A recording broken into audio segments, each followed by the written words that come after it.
Nous avons continué à travers la ville, à la recherche du démon.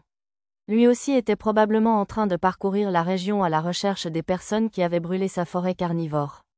Pour ne pas être détecté, j'utilisais un sort de vent pour envoyer le dioxyde de carbone que nous expirions dans le ciel, ce qui empêchait les plantes de nous remarquer. Le démon partageait probablement l'essence des monstres, il était donc probablement généralement au courant de tout ce qui se passait dans cette colonie. Cela nous a donné le dessus. Les humains ordinaires n'auraient pas pu échapper aux attaques des arbres. Espérons que ce démon était convaincu que nous n'étions pas à proximité de la végétation. Créer un faux sentiment de sécurité était courant dans le cadre des assassinats. Si une caméra, des gardes ou un chien d'attaque donnait à une cible suffisamment de tranquillité d'esprit pour qu'elle se sente en sécurité, cela ne faisait que rendre le travail du tueur encore plus facile. Seigneur Loup, comment allons-nous trouver le démon ? Demanda Tarte. Je sonde toute la ville en utilisant un sort de vent. Si je ne parviens pas à le trouver, je l'enfumerai en utilisant quelque chose d'un peu moins élégant. Nous avons continué tous les trois à nous faufiler autour des plantes, en restant vigilants sur notre environnement tout en explorant la ville. Au fur et à mesure, j'ai laissé tomber quelques affaires ici et là. Il leur a fallu environ 2 heures pour parcourir toute la colonie. Que nous ayons de la chance ou non, nous n'avons même pas aperçu de démon. Nous sommes de retour là où nous avons commencé. Je suppose que cela signifie qu'il est temps d'adopter la méthode la plus sale, ai-je déclaré. Est-ce que ça a quelque chose à voir avec ces choses que tu n'arrêtais pas de laisser tomber ? A demandé Dia. Oui, ce sont des pierres phares spéciales. Je les avais dispersées dans toute la ville pendant que nous nous promenions. Les 22 pièces étaient toutes spécialisées pour la combustion, et je les avais positionnées aussi efficacement que possible. Tarte se tourna vers moi, la tête penchée sur le côté. Seigneur Loup, les pierres phares n'explosent que si vous les remplissez de mana jusqu'à leur point critique, donc les laisser au sol ne ferait rien, n'est-ce pas ? En général, oui, celles-ci sont prêtes à exploser, cependant. Je leur ai lancé un sort que Dia et moi avons développé. Cela amène les pierres à absorber le mana naturel dans l'atmosphère. En ajustant la force de cette absorption, je contrôle le moment où elles atteignent leur capacité maximale. Fonctionnellement, ce sont des bombes à retardement. Ces 22 pierres phares sont prêtes à exploser simultanément. Mais chacun d'entre eux a un pouvoir incroyable. À quel point cela sera-t-il grave si autant d'entre eux explosent en même temps ? Demanda Tarte. Cela brûlera toute la ville. C'est mon plan. S'il y avait eu des survivants, je n'aurais pas pu faire ça.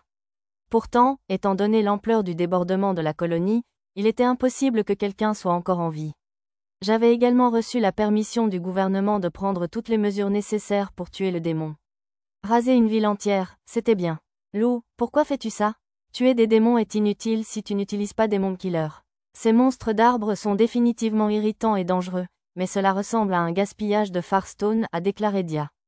C'est pour le harcèlement. Vous avez vu comment ces monstres végétaux mangent les gens, les convertissent en mana et le stockent. Le démon s'est emparé de la ville entière parce qu'il a besoin d'une grande quantité de pouvoir magique pour quelque chose. Il est également possible que son objectif soit simplement de produire plus de monstres arboricoles et de constituer une armée. Le démon n'appréciera pas que tout son travail soit détruit. Puisque nous ne l'avons pas trouvé, je vais le forcer à sortir en l'énervant.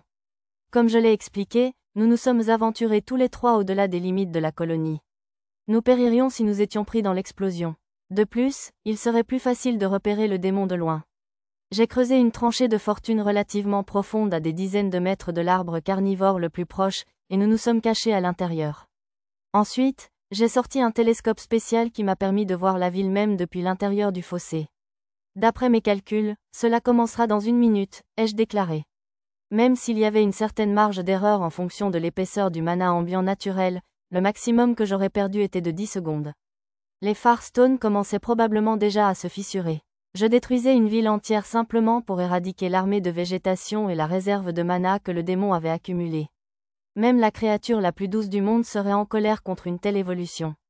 Une cible furieuse était moins susceptible de prendre des décisions intelligentes, donc mettre votre adversaire en colère vous donnait le dessus. On y va. Malgré notre distance, je pouvais sentir l'augmentation écrasante et puissante du mana. Ne levez pas la tête hors de cette tranchée.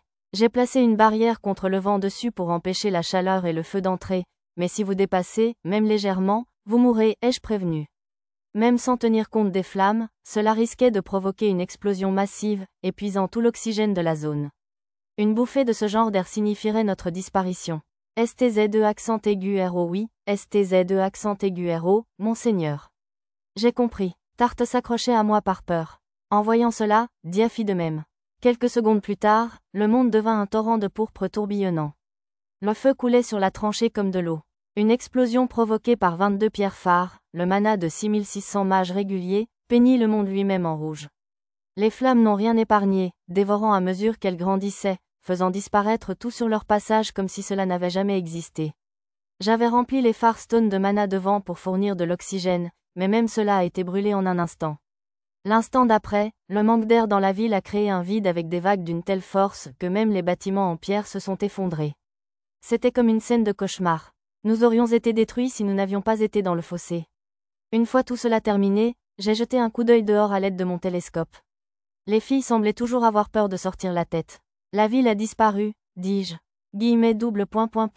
Je n'ai jamais entendu parler d'un seul mage faisant quelque chose de pareil. Vous n'avez pas seulement détruit une ville entière, vous l'avez fait disparaître complètement, s'émerveilla Dia. Une ville entière avait été entièrement rayée de la carte. Il ne restait plus que des terrains vacants. C'était ce qui pouvait être accompli avec l'utilisation efficace de 22 pierres phares. Alors, Lou, si tu en avais envie, pourrais-tu faire la même chose avec la capitale royale, demanda Dia. Oui, tout ce que j'aurais à faire serait de me faufiler dans la capitale, de placer les pierres phares aux endroits appropriés et de m'échapper avant qu'elles n'explosent. Ce ne serait même pas difficile. Alors ne dites à personne que je suis capable de cela. Je serais considérée comme une personne dangereuse. J'avais l'intention d'imputer cette dévastation aux démons.